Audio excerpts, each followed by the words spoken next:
we have our final speaker of the evening, Adam Maurer. I would highly recommend that you follow her on Instagram, Moontower Counseling, if I'm not mistaken. Yes. And also don't forget there's plenty of swag by the door, lots of buttons and shirts, and there's a Polaroid going on, which I always feel is good for shenanigans, so that's exciting. And yeah, without any further ado, Adam Maurer. Oh my gosh, keep it going for me. Listen, my mom's been praying for me for 20 years. It has not happened yet, y'all. So I need all the support I can get. First of all, thank y'all for having me be here. And there's a few things I want to say. One, thank you to the staff here. Make sure you tip people. Like, this shit is not easy to do, especially when people are standing up and talking. Like, it's a whole to do. So make sure you tip your servers really well. But I'm Adam Maurer. If you didn't know, I am a queer person, if you cannot tell. Oh, I think that is on my next slide. Boop. It's like, who is she? That's me. So I use him and her pronouns interchangeably because there's a lot of gender in here, and I want to make sure that I honor all of that. Especially, I'm gonna get emotional already. Especially because so many people are taught to hate the feminine within them. Fuck that noise. So,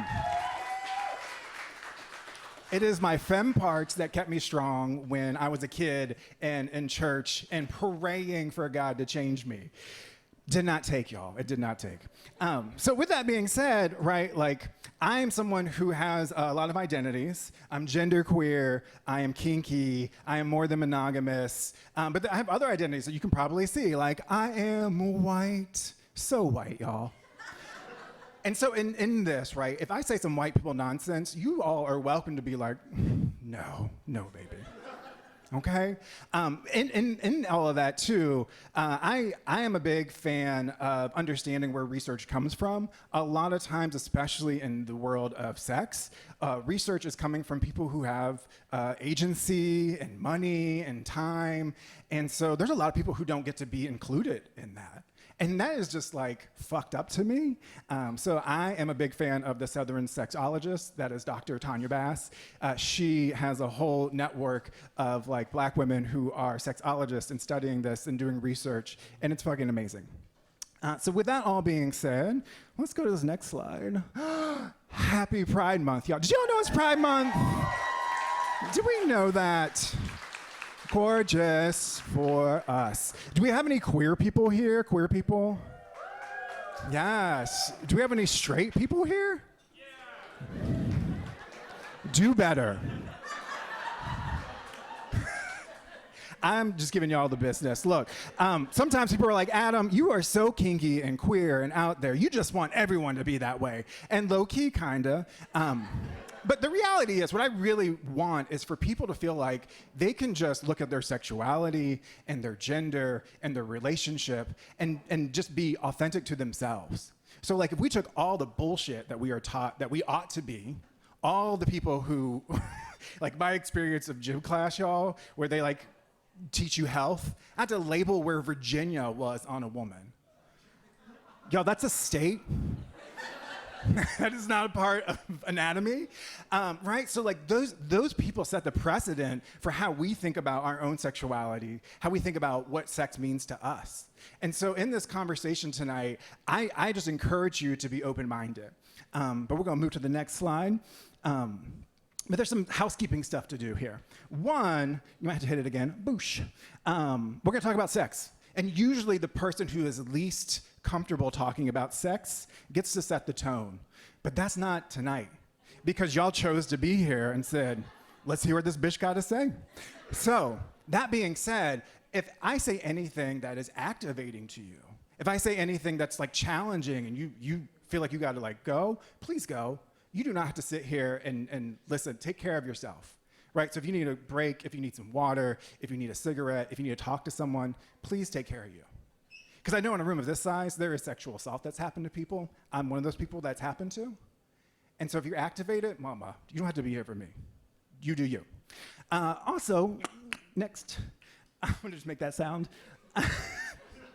I already said that. Well, great. Oh my goodness. What's the last one here? Ooh, listen with open mind. God, I'm good. You can tell she practiced on the way. Okay, let's move to the next slide. So where we're gonna start, this is what I like to do. We're gonna start with what's in the room. And so Taylor here is my intern. Can y'all believe, first of all, God bless St. Edward's University for trusting me with a 20-something. Like, can you imagine, like, you're getting college credit for me to sit here and be like, piss, cock, dick, shit. And you're like, yes, graduated. So I want to hear what y'all have to say, what it's been like for y'all. So I had Taylor help by just collecting some of y'all's experiences. I'm going to read some of them here anonymously. Missing out on the honeymoon phase of a relationship, which had started barely months before. Very common. I can't tell me people were like, we like started dating and now we live together because the world is crazy. I withdrew entirely from sex. I felt like there was a whole new world of unsafe on top of all that's already out there, from STIs to pregnancy. I am in the kink scene. Everything shut down. I started isolating myself. Now I just have a hard time opening up again. Harder to get close to people again. I remember hour-long spent Googling sex plus COVID when I was coming out of full lockdown and hoping to get frisky. They suggested sex with mask. What? Listen, some people pay for that.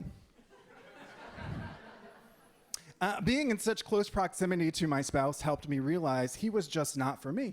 So we divorced, and I came out of the closet. Whoop, whoop, welcome. Mostly to myself, because alone, stupid pandemic. I couldn't fly out of the country for our wedding, y'all.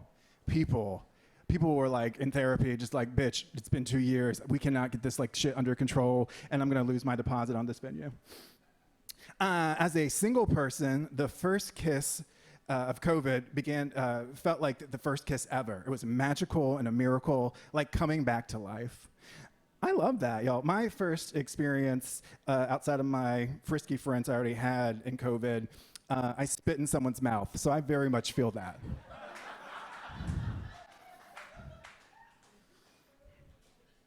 The pandemic forced us to spend more time together than we were used to. While it made sharing space frustrating at first, it taught us to value solitary time as well as time together, which I think is dope. Trying to sext sent message to the wrong partner. Yeah, it'd be like that.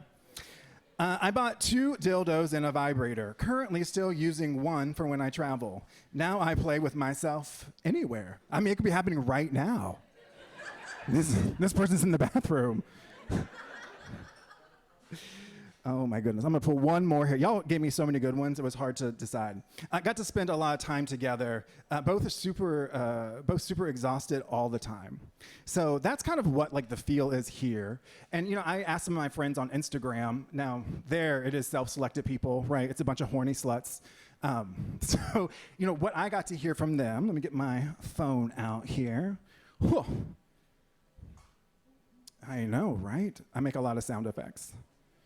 OMG, my sex life boomed at the start of the pandemic. Lots of role-playing to escape the stress. Our toy collection doubled. One of my friends said, I am single and horny and a kinkster living with an autoimmune disorder. RIP my sex life. So much masturbating. Ooh. Working from home is the best.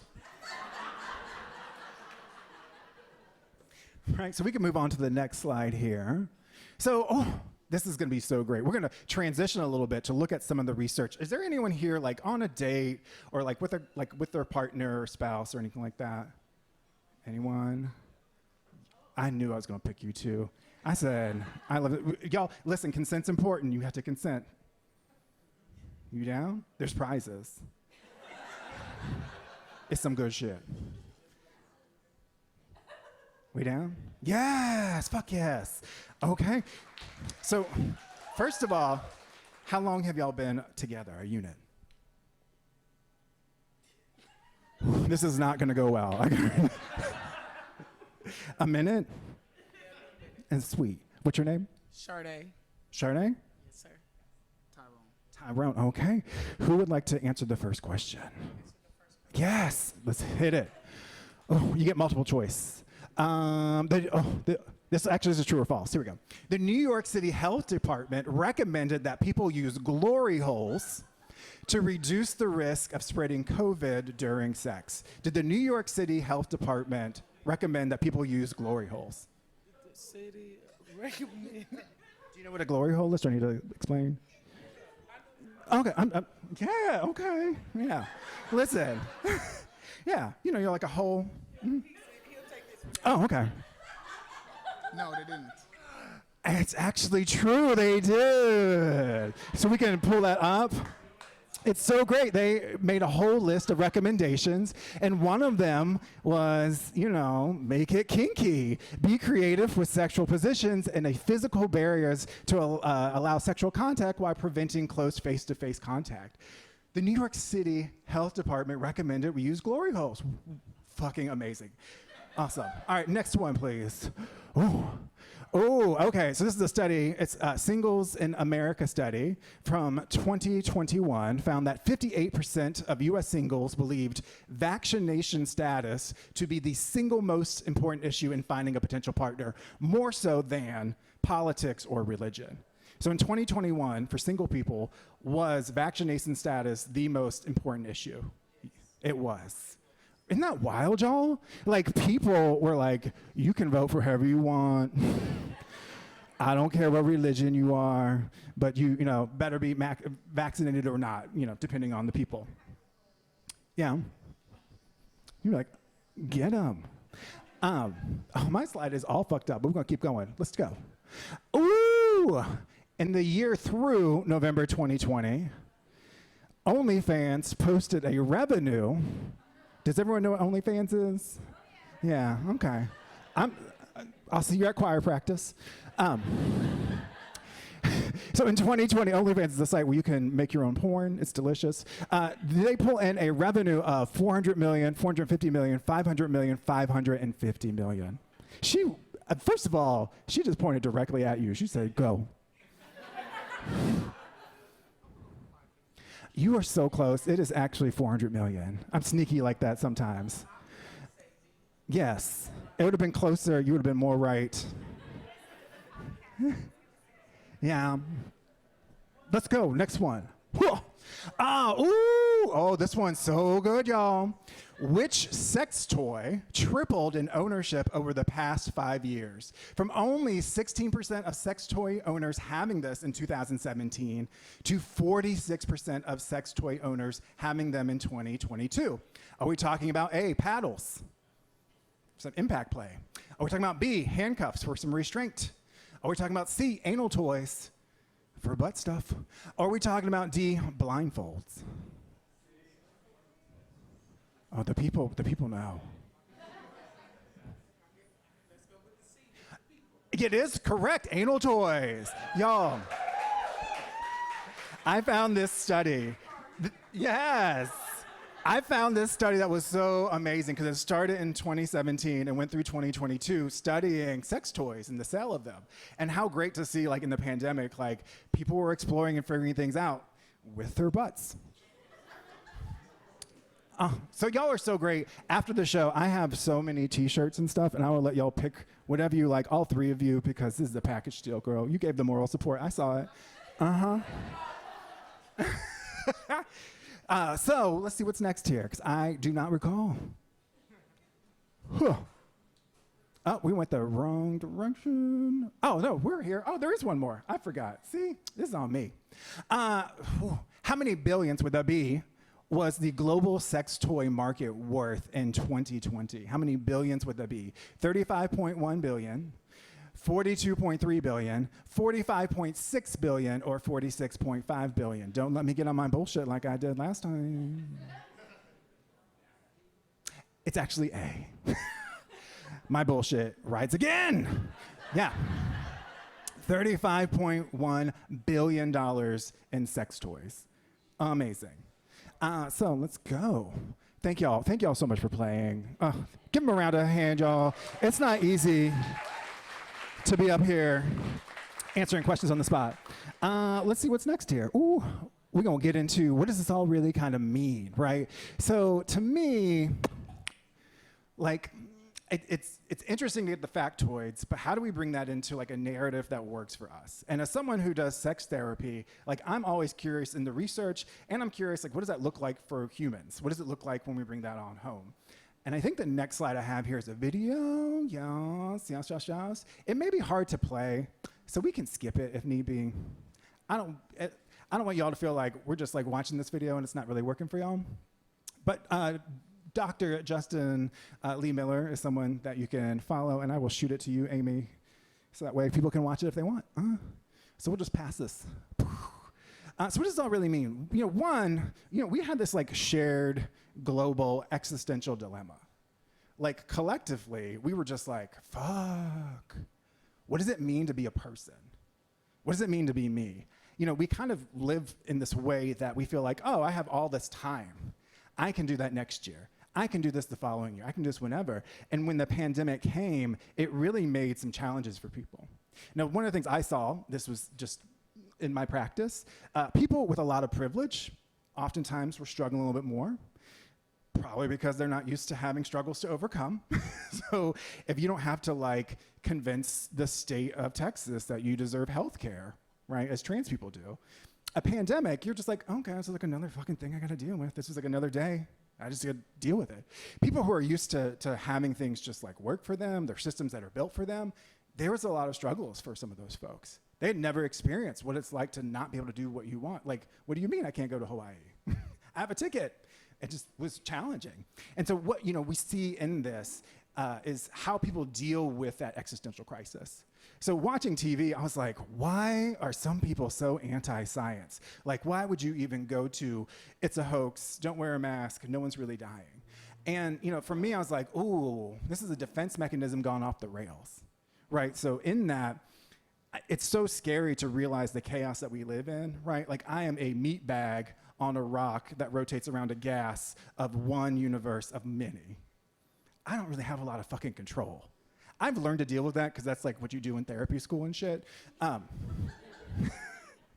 outside of that, right, like a lot of people hadn't sat down with that level of chaos. And so all of a sudden, it is easier for the defense mechanism of avoidance and denial to take over. Because I'm not gonna even worry about it. I'm not gonna think about it. This is just made up. This is nothing. And when we look at like the research in relationships specifically, that was a lot of the strain for relationships. Right, so where do you wear a mask? Do you send your kid to school or is it online school?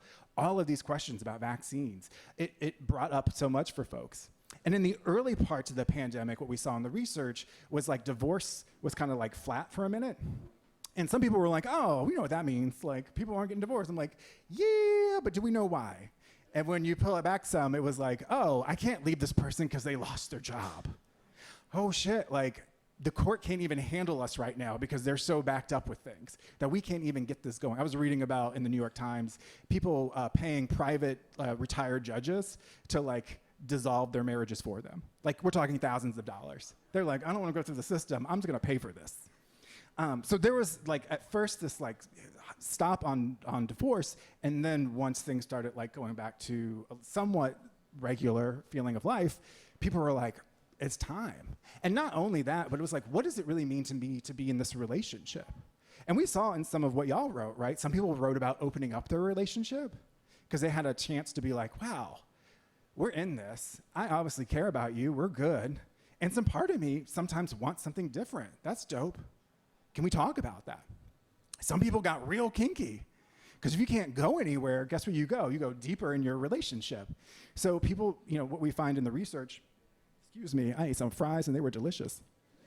So what we found in the research is that in some monogamous relationships, people were going deeper and deeper into unknown territory for themselves. So it's like, cool, we can play with fantasy. We can do this thing. We're kind of just like here and chilling and probably smoking or drinking a little bit. So it feels a little bit more easy. and you took a risk. You know, we had people who came out of the pandemic, people who were like, you know what, like this is me. I never really sat down outside of a society telling me who I ought to be, how I got to show up, all this stuff. What does it really mean just to be me? And you know, it was really fascinating to kind of get like that bird's eye view of what was going down, because I got to see it like in clients in the moment. I saw people really struggling because they didn't know how to take on so much chaos, and it unearthed their unfinished business. I saw people who got closer and said, oh shit, we can do this. Your girl bought her first piece of property. Yeah, listen. It was the first year of the pandemic, and I was like seeing 28 clients a week. It was a lot. And I was like, oh, great, now I have a down payment.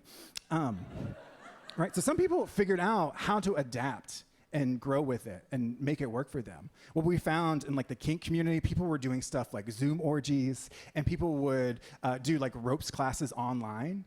So all of a sudden, folks who were like, oh, this is kind of interest. Well, I can't go anywhere. I guess it's the perfect time to learn how to like smack a bitch. This is great. Which, just a side note, y'all, don't just like smack a bitch. That's how you get people whiplash. You gotta like warm them up. You gotta like hold their face some. You don't wanna be hurting people's necks. If you wanna learn how to like smack a bitch, come see me. And you know, I think that was like really challenging for folks is a lot of folks were constantly activated. So if you know anything about trauma, right, when there's like a threat, we kind of like go into like our trauma activation, whatever that is for you. Some people get ready to fight. Some people get ready to shut down. Some people get ready to fawn. Some people get ready to annihilate. Do y'all know about annihilation? It's my favorite. So it's basically like, I'm not just gonna fight you. I'm gonna kill everything you have ever loved. I'm gonna come for you. So those are people who have like been oppressed for a long time, and they're like, I'm taking back that night, bitch, and they just slay. So when you're constantly activated like that works on your system. Like being like, oh gosh, what do we do with that? And some people were finding some of that release in sex, right? So friends who were kinky and able to like do a scene with impact play, they had a place for some of that trauma energy to like be poured out. I know it's hard to believe looking at me, y'all. I was once a vital part of God's plan to defeat Satan. It's wild. I grew up very religious. And it was like a roll around, speak in tongues type of church. And, you know, when I first got out of it and came out to myself, I was like, what was that? That was weird. And now with all this insight to trauma, I was like, oh, it was just a container for that trauma. Right? I could go have this experience and be emotional and cry and do all these things with witnesses, and people would celebrate me. And I was like, oh shit, like we were just doing that in all these little pockets. So some people do it in kink, some people do it in religion, some people do it in like extreme sports. There's lots of ways that we have learned to do that. Ooh, yes. So vaccines. You know, we have this like kind of cultural reset. And you're seeing it, right? Like, think of how many like bigwigs are like, come back to the office. And people are like, nope, we ain't doing that no more. How dare you ask me to spend an extra 8 hours in traffic a week for this nonsense that I can do at home? So there's this big cultural reset. What does it mean to be us? What does it mean to be a person? What does it mean to be a sexual being? What does it mean for us to be in a relationship? And, you know, I think the thing that comes to me to mind in this was really two questions. Ooh, hit me. I'm like, am I keeping up with her? Yes. What does pleasure mean to you? One. And one way to think about that, sometimes when I have these conversations with people in therapy, they're like, I don't know. I'm like, it's okay. Think about the times you had the best sex of your life. Think about the fantasies that continually kind of float into your mind when you're fantasizing.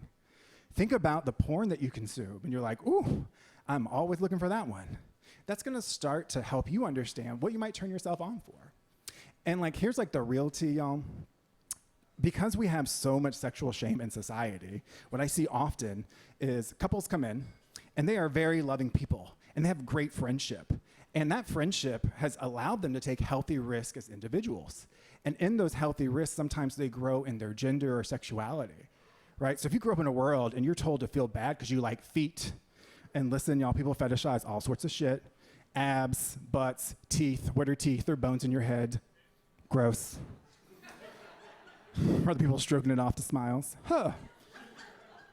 Right? So like that's just a part of being a human. Some people turn themselves on for stuff that's less socially acceptable. So they learn that and they fragment those parts of themselves in the same way that like I had to fragment like my sexuality as a young person.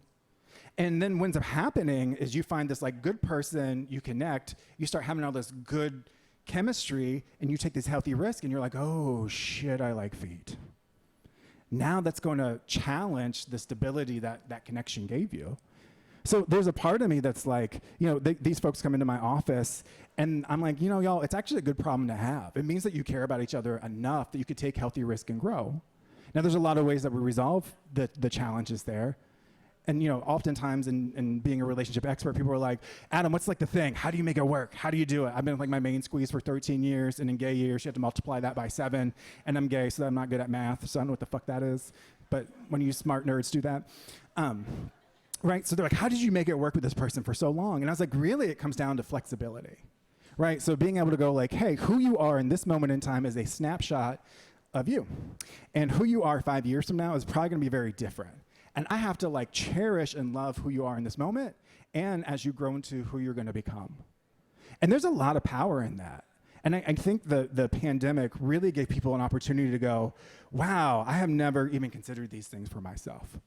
What do I really turn myself on for? And then the other thing is, what kind of relationships matter to you? Right? There's a lot of myths about how relationships ought to be. There's this idea that like, there is a one. And they know everything and they do everything. And plot twist, bitch, you are your own one. Okay? I know. Listen, I'm a bitch who lives with depression. And sometimes I'm like, can someone just come rescue me? No, they ain't. It's my job, right? It's my responsibility to meet myself there, to treat myself with kindness. I had a mentor in grad school, Dr. Vagdevi, and she was telling me one time, she's like, yeah, your partner, like the amount of joy they're supposed to bring you, 10%. 10% of like your happiness is just from a partner. That means that 90% of that heavy lifting is on you, unless you're more than monogamous and maybe you like spread it out a little bit. So I would encourage you to think about what you really want in a relationship. You know, it could be relationship structure. Maybe you want to be more than monogamous or not. Maybe you really value travel. Maybe you really value like having kids and finding your voice in that. And, you know, we started this talk with talking about a little bit about privilege. I think what I see often is people don't realize how that even shows up in their deepest relationships. Sometimes I get chosen by women of color for relationship work because I am the Chad whisperer. I'm like, oh, I know what this is. You have never in your life had to look at this. Don't know, right? And helping them understand privilege and what it means. And so when we talk about relationships and what's meaningful, just the okayness to talk about that, to say, hey, sometimes I might not feel like I can say what I want because I've been raised to be a woman. I'm supposed to be like fucking accommodating and shit or whatever. I've been like raised to be like submissive and I'm not that submissive. So there's this like ability to go, this is what really matters to me. So in all of this, y'all, like what I want you to take away from the pandemic is that pause like could encourage you to choose what is truly meaningful to you. And think about like, if we went on lockdown again, what are you gonna regret that you didn't do? What are you gonna be like, damn, Mexico would have been fun, fuck. Woo, I should have bought that toy. Right, so and I just want to invite you to think about all the ways that like you could take something as rotten and terrible and grief-worthy as the pandemic and consider how you can make something feel more important for yourself. So y'all, that is on my time, I believe. I think it's on my slides. We'll see, I don't know. Oh, yes, questions.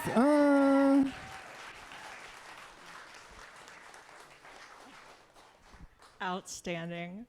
Okay. I didn't see anybody on Twitter yet, so do we have questions in the room? Let's see if we can scan around. I know some of y'all are probably like mentally booking out therapy appointments now or on your phones. Anybody got one? Oh, there you are. What's up? Thank you. All right, trust, yeah. So out of curiosity, if you're comfortable sharing, did you discover anything about yourself during the pandemic? So the question was, did I discover anything about myself? Lord, child, I was the Discovery Channel. One, I have, this is not to be braggadocious. It's not a brag, just a fact. I am like attractive enough to get laid. And in the pandemic, because of all the stress I was holding, I put on like 50 pounds. And there was a part of me that had to really reassess my relationship with my own body and what it meant to me to be like sexual. And I was like, oh, fuck, I got to do my own work, right? So it was cool. Like, I had frisky friends who I've had for a long time, and I could be vulnerable with them and be like, yo, you know, this is kind of where I'm at. Can we do a scene around some of that? Can we play with that in our sexuality? And they're like, yeah, bitch, we got you. And so it was really humbling to be that person. I'm usually the one who is like, bitch, I got you, because I'm like the fucking expert. So it's nice to have a break from that role and have the people who I could really trust lift me up.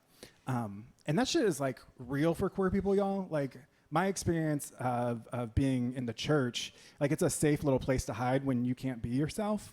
And when I came out, like, the church said, no, mama, we don't do that. And so there's this like haunt for a lot of queer people of like, what's the next thing about me that will be too much for the world? What's the next thing about me that's gonna cost me my deepest relationships? And so I thought it was like fucking hot that my friends were like, bitch, we love you. Like, any shape or size. And I was like, God damn it, thank you. So thank you, it was a good question. Any other questions? Oh, I can see, I bet you there's one over there. I can already see. Okay. Wait, did we have one over there? Or do we just have people who look like they want to ask questions who aren't asking? I've learned to make eye contact and then lean in, and that usually pushes some of the more quiet ones. Because here's the deal. People, again, I talk a lot about privilege. People with privilege are like, I got a question! And then everyone else is kind of like, okay. But I like to make sure everyone can ask. All right, I want to go eyeball some people real quick. Hold on. Anybody over here? I saw you were all listening very intently. So, if not, I got a question. Microphone privilege. So, amongst others. So, one of the phrases that kind of struck me when you were talking, and I made eye contact with Bianca, and we both were like, was the concept of the Zoom orgy. And I would like, for no reason, to see if you have like a top 3 tips for a successful Zoom orgy. Whew. So here's the thing about group sex, y'all, that no one wants to talk about. You need an organizer, you need a planner, you need like a type A person. Because, bitch, D-Day took less chalk. Like, you have to get people fucking organized. So one, being really clear about expectations. What do everyone like? What do they want? What are they hoping for? Right? So if I'm gonna host a Zoom orgy and someone wants to like do a scene or whatever, I might be like, cool, how would you like me to like, you know, make sure everyone's being kind and respectful to you in that. So if you ever do like kink in IRL, right, you'd have like a dungeon master whose job is to make sure everything's on the up and up. They're making sure everything's continual, enthusiastic consent. So that's like a role that I would assign. It's like, hey, we have a dungeon master here too. I think 2, make sure you have good Wi-Fi. You're gonna piss a lot of people off. You're gonna piss a lot of people off if you don't. And then the third thing for me is just get creative with it, right? So I have a workshop I do called The Art of Erotica, about making erotic nudes. And the whole focus isn't about pleasing some like man, who fucking cares about men? It's about your relationship with your own body. It's about like, how do you feel sexy? What music do you want to listen to? What do you want to wear?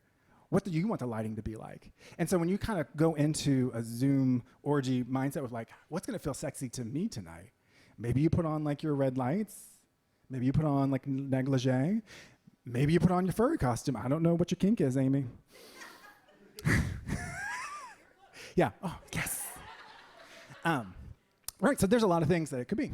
So, dope. Any other questions? Y'all, my main deal is like kink more than monogamy, queer shit. So if you have those questions, I'm very expensive. I'm $200 an hour. I do this shit, 1, because I love Amy and I love Austin. 2, because I think it's important, right? When I look at like the stupid GOP platform, I'm like, we need to make sure we have representation out there and like people know it's okay to be themselves. That's why I have all these buttons, so you can have a conversation with people. And like, oh God, I'm on my platforms tonight. The last thing, y'all, is a lot of people won't talk to me because I'm so wild and out, different looking, right? Some people look at me from across the street and be like, stay away. But some of y'all are freaks in disguise. I fucking know it. And y'all can go places I can't. Y'all can say things that I could not say. And so I'm just like so appreciative of folks who blend in, because some of us were, there was no closet big enough to hide when I came out. Like, I'm so woman, I took some of the womb with me. Bitch, I turned into a purse. I was like, yes. I'm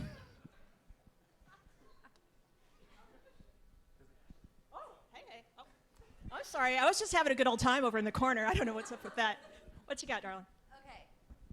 So my husband and I have known each other since we were 9 years old. We're like monogamous as fuck, okay?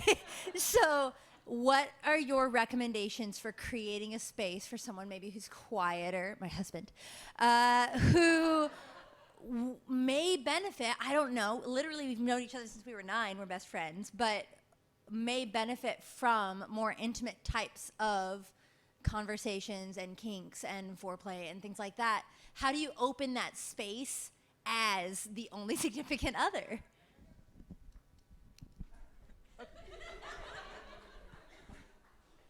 That's such a great question. So one of the things too, y'all, like neurodiversity is real. People have like different amounts of sex they want to have or not have, different levels of closeness. And it's easy when I'm like funny and being like, ha ha ha, dicks, to forget that, but it's reality, right? Some people want a lot of sex. I am a 2-person job at minimum. I am all hands on deck mama. My main squeeze, like he goes 6 months without masturbating. So some people are just less sexual beings. But if you want to have those conversations, you know, one, I invite folks to hear what it means to me.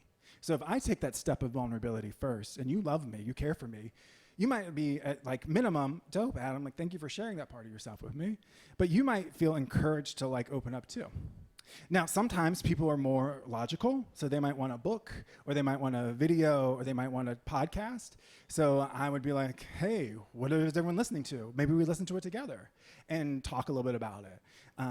But the more you make it about you and what it does to you to be able to express yourself, the more of a chance you got at them getting on board. Yeah. Dope. I think that is our time, but that's okay. Yeah. All right. We need a big round of applause for Adam. All right.